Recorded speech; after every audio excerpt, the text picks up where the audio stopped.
si wanaagsan oo qurux badan ayay dawladda hoose ee degmada Boorama ay u soo diyaarisay xogtii aanu ka doonaynay wixii sanadkii hore u qabsoomay intii waxaan ku hambalyeynaynayo anigoo tiimka dhan ka wakiilaan ugu hambalyeynayna sida quruxda badan ay u soo diyaariyeen waxqabadkii sanadkii hore mas'uuliyiinta ka socday xukuumadda Soomaaliland oo kamid ahaayeen agaasimayaasha wasaaradaha caafimaadka waxbarashada iyo arrimaha gudaha Soomaaliland ismaratan ay u heliyaan mas'uuliyiinta mashruuca GPLG-ga ayaa maanta safar shaqo ku soo gaaray magaalada Boorama ee xarunta gobolka Awdal horeenba wax xarunta dawladda hoose magaalada Boorama kula qaateen maayirka magaalada Boorama iyo xogayaha fulinta dawladda hoose kulankaasi oo habid ay ku qiimeynayeen waxqabadkii mashruuca GPLG-ga sanadkii tagay 2022 iyadoo halkaasi mas'uuliyiinta dawladda hoose ku soo bandhigeen waxaabay uga qabsoomay mashruucaasi intaas kadib mas'uuliyiintani ay u heliyaan xogayaha fulinta dawladda hoose iyo maayirka Boorama ayaa waxay sidoo kale soo kormeereen goobaha laga hirgeliyay mashruuca GPLG-ga ee sanadkii tagay 2022 waxaana ugu hormarkaasi ka hadlay xogayaha fulinta dawladda hoose magaalada Boorama Cabdilaahi Xasan Raagi Cudud waxaana uu yiri caafimaadka waxbarashada xafiiska championka madaxda kale gudoomiye ku-xigeenka degmada madaxda dawladda hoose dhamaantii waxaan ugu salaamay salaamu alaykum warahmatullahi wabarakatuh salaan kadib runtii sharaf ay noo tahay maanta inaan halkan u nimaadno aan maxaan radaa waftiga kormeerka GPLG-ga sanadkii hal mar dhaca inaan maanta soo marno goobihii dawladda hoose degmada Boorama ee sanadkii 2022 runtii waxaan soo marnay meelo kala duwan waxbarashada caafimaadka labadaba waxaan joognaa MCH-ka Sheedeer oo kamid ah waxqabadkii sanadkii 2022 dayactir fiican lagu sameeyay sidoo kale waxaan soo marnay iskuulka Amuud sidoo kale waxaan noo hadhan iskuulka Aloog maxaa la radaa walaal gooy isaguna rehabilitation lagu sameeyay kalaas beer lagu kordhiyay runtii waxaan maanta aan doonaynaa agaasimayaal iyo tiimka hogaaminayaan inaan tusno waxqabadkii sanadka 2022 noo qabsoomay oo runtii ahaa heshiiskii wasaaradaha saddexda wasaaradood iyo dawladda hoose degmada Boorama wada galaan sanadka 2022 ku soo dhawaada magaalada Boorama aad baa maasantii geesiisa wax su'aal ka hadlay agaasimaha guud ee wasaaradda horumarinta caafimaadka Soomaaliland xirgeeyay waxaana ku amaanay maamulka dawladda hoose Boorama qaabka ay u fuliyeen mashruuca GPLG-ga isagoo arrimahaas ka hadlayna waxaadiisa kamid ahaa maanta waxaynu halkan u joognaa kormeerkii caadiga ahaa ee GPLG-ga technical working groupku runtii uu kormeerka ku tagi jiray gudida agaasimayaasha isagoo hogaaminaya agaasimaha guud ee wasaaradda arrimaha guduhu si aanu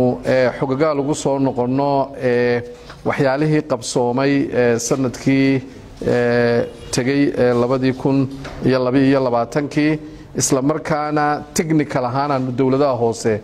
u wada fadhiisano aanu isla eegno waxyaalaha sanadkan dambe aanu wada qabsanayno wixii caqabada jiray waxyaalaha si wanaagsan noogu socda runtii wuxuu ahaa kormeer iyo qiimeynba wada socotay iyo sidii la isku xogagaal wareysan lahaa si wanaagsan oo qurux badan ayay dawladda hoose ee degmada Boorama ay u soo diyaarisay xogtii aanu ka doonaynay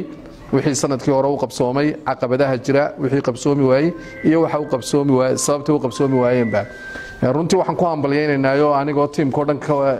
ka wakiilaan ugu hambalyeynayna sida quruxda badan ay u soo diyaariyeen waxqabadkii sanadkii hore iyo qorshahooda sanadka dambaba dawladda hoose kalena waxaan ka rajaynaynaa inay sidaas oo kale iyaguna ay si qurux badan oo nidaamsan ay u soo diyaariyaan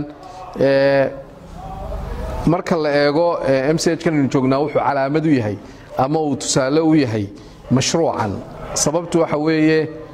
waxa rehabilitation looga sameeyay mashruucan dawladaha hoose waxay xil qaadeen inay waxbarashada aasaasiga ah iyo caafimaadka aasaasiga ah ay la wareegaan marba dawladii hoose ee la wareegi karta iyo intii ay qaadan karaan wasaaradda caafimaad ahaan anagoo wali ka yar dambayna wasaaradda waxbarashada haddana wali waxaanu anagu diyaar u nahay nidaamkaasi inuu dhammaystirmo GPLG-gu oo uu noqdo halka aynu u soconno la gaadho iyadoo runtii wasaaradda caafimaadku xaaladeedu ay waxoogaa ka yar duwan tahay sida waxbarashada oo uu wax badan oo qiimeyn iyo qorsheyn u baahan yahay marka la wareejinayo caafimaadka asaasiga laakiin waxaanu diyaar u nahay oo aanu committed ku nahay inaanu wareejino oo aanu diyaarino mashruuca GPLG-ga qorshaha laga leeyahay halkii loogu talagalay ka gaadhno tusaale xanaanadani u tahay wax wada qabsi weeyaan dawladii dhexe dawladii hoose partnerska inala shaqeeya markay qaabkaas oo kale u socoto waxaynu gaadhaynaa runtii inaynu gaadhno adeeg wanaagsan oo si habsamiyo u fula oo gaadha bulshadii u baahnayd ee